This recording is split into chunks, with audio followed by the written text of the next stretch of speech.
अस्सलाम वालेकुम दोस्तों, आज हम सीखेंगे उर्दू के हरूफ और अल्फाज। इन अल्फाजों को किस तरीके से बोला जाता है वो भी सीखेंगे। चलो शुरू करें। अलिफ से अनार, अनार। अलिफ से अंगूर, अंगूर। अनार, अंगूर। अलिफ मद आ से आम, आम। अलिफ मद आ से आदमी, आदमी। आम, आदमी। बे से बिल्ली, बिल्ली।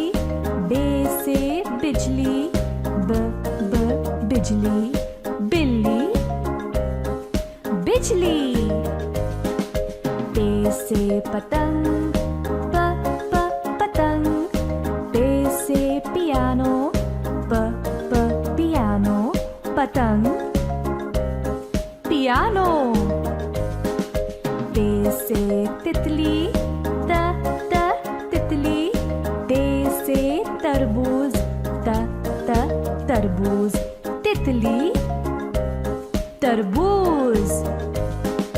टे से टमाटर, टमाटर। टे से टेलीफोन, टेलीफोन। टमाटर, टेलीफोन। से समर, समर। से साबित, साबित।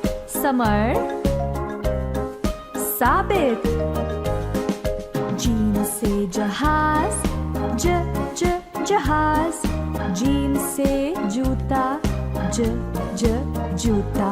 जहाज, जूता। चे से चूहा, चूहा। चे से चिड़िया, चिड़िया।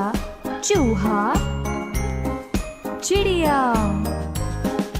है से हजाम, हजाम। है से हलवा, हलवा। हजाम, हलवा। ख से खरगोश, खरगोश। ख से खरबूजा, खरबूजा। खरगोश, खरबूजा।